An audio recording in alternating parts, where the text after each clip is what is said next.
আসসালামু আলাইকুম বন্ধুরা, সবাই কেমন আছেন? চলুন আজকে সকাল সকাল সব ওপেন করার পরে একজন ওপো A78 5G সেট নিয়ে এসে ফিঙ্গারপ্রিন্ট এবং ডিসপ্লে চেঞ্জ করার জন্য সেটটা রিমুভ করে নিচ্ছি সুন্দরভাবে। সেটটা রিমুভ করার পরে ডিসপ্লেটা রিমুভ করে নেব। ডিসপ্লে রিমুভ করার পরে একটা নতুন ডিসপ্লে নিয়ে সুন্দরভাবে চেক করে নেব। ডিসপ্লেটা চেক করার পরে সুন্দরভাবে আঠাগুলো ক্লিন করে আঠা মেরে নেব।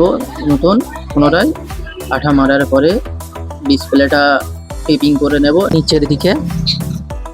টেপিং করার পরে ডিসপ্লেটা পুনরায় ফিটিং করে দেব। ডিসপ্লে ফিটিং করার পরে নতুন ফিঙ্গারপ্রিন্টটা নিয়ে লাগিয়ে দিলাম। লাগানোর পরে একের পর এক সব নাটগুলো যেমন ছিল আবার লাগিয়ে দিলাম। লাগানোর পরে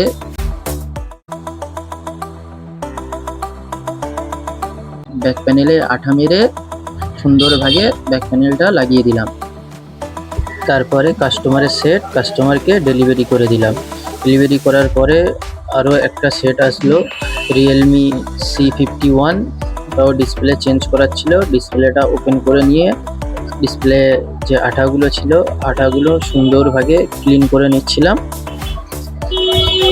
আঠাগুলো ক্লিন করার পরে একটা পুনরায় নতুন ডিসপ্লে নেব। ডিসপ্লে নিয়ে সুন্দরভাবে ডিসপ্লেটা আগে চেক করে নেব। চেক করার পরে পুনরায় আঠা মারবো সুন্দর করে। আঠা মেরে ডিসপ্লেটা সুন্দরভাবে টেপিং করার পরে ডিসপ্লেটা ফিটিং করে দেব। ফিটিং করার পরে সুন্দরভাবে একের পর এক যেমন নাট ছিল সব লাগানোর পরে গার্ডার মেরে কাস্টমারকে দিয়ে দিলাম। কাস্টমারকে দেওয়ার পরে আরও একটা সেট আসলো ওপো A17 ডিসপ্লে চেঞ্জের জন্য, ওটাও সেটটা রিমুভ করে নিলাম। রিমুভ করার পরে সুন্দরভাবে আঠাগুলো ক্লিন করে নেব।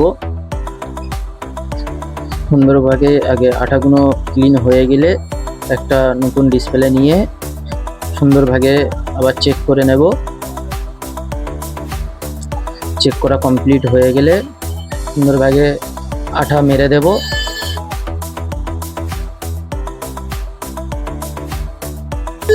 আঠা মারার পরে ডিসপ্লেতে টেপিং করে নেব। টেপিং করার পরে গ্লাস নতুন লাগাতে বলেছিল, একটা নতুন গ্লাস লাগিয়ে দিলাম। লাগানোর পরে যা এক্সট্রা আঠা ছিল সেগুলো ক্লিন করে কাস্টমারের সেট কাস্টমারকে ডেলিভারি করে দিলাম। এরপরে এই দাদা আসলো, দাদার একটা আগে সেট দেওয়া ছিল, সেটটা নিতে এসেছিলো, দাদাকে সেটটা দিয়ে দিলাম। দাদা খুশি মনে বাড়ি চলে গেল।